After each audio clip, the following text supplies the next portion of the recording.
मुझे क्वेश्चन दिया है कि 4 की पावर 13 को 3 से विभाजित किया जाए तो शेष कितना बचेगा, ये हमें बताना है। ठीक है, तो देखो पीछे मैं जो वीडियो डाली है उनमें एक क्वेश्चन मैंने ऐसा लिया था, क्योंकि यूपी पुलिस में इस बार ये क्वेश्चन पूछा गया है।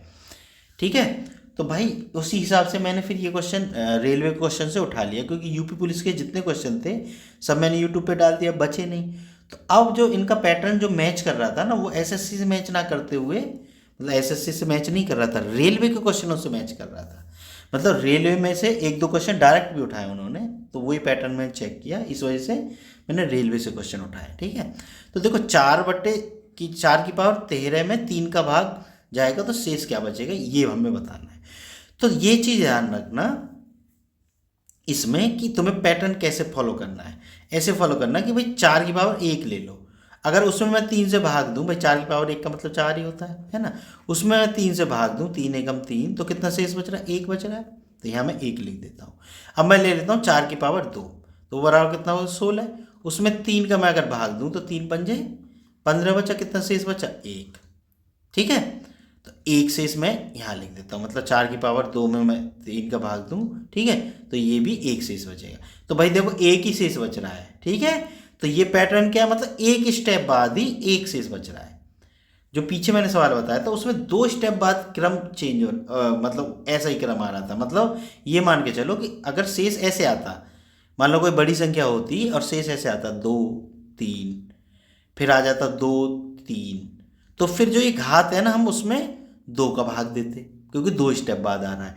अगर ऐसे होता कि 3 5 7, फिर वो पैटर्न फॉलो होता 3 5 7, तो फिर हम किसका भाग, कितने का भाग देते इस घात में, 3 का भाग देते। ठीक है ना बच्चों, मेरी बात समझ में आ रही होगी। ठीक है, तो अब यहाँ क्या है भाई, अगले स्टेप बाद ही 1 ही आ रहा है, यहाँ भी 1 आ रहा है, यहाँ भी 1 आ रहा है। या फिर तुम 4 की पावर 3 ले रहे हो तो कितना होता है 4 की पावर 3, 64 होता है, क्योंकि 4 × 4 × 4, 4 की 3 बार गुना करेंगे तो 64 आता है, 4 चौक 16 चौका 64 है ना। 64 में भी 3 का भाग देते तो 21 3 63, तो 1 शेष बचता। इसका मतलब एक स्टेप बाद ही आपका वो सेम ही अंक आ जा रहा है। ठीक है ना, तो जो एक स्टेप मतलब 1 का ही भाग करेंगे हम, कितने में 13 में, 13 में 1 का भाग कर दो तो भाई 13 बार चला जाएगा, शेष कितना बचेगा 0 बचेगा, है ना। तो हम 0 क्या करेंगे, 0 को 4 के ऊपर रख देंगे, तो बराबर कितना आ गया 1 बचा। भाई 4 की पावर 0 का मतलब 1 ही तो होता है। अगर मैं 1 में अब 3 का भाग दूं तो कितना शेष बचेगा, 1 ही बचेगा, क्योंकि 3 का भाग उसमें जा ही नहीं रहा, तो 1 शेष है हमारा।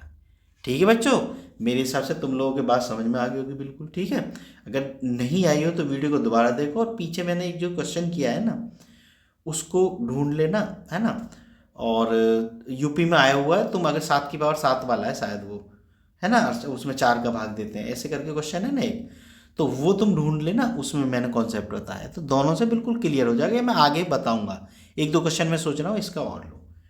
ठीक है ना, तो ठीक है बच्चों, अगर वीडियो पसंद आई हो तो चैनल को सब्सक्राइब जरूर कर लेना। मिलते हैं फिर नेक्स्ट वीडियो में।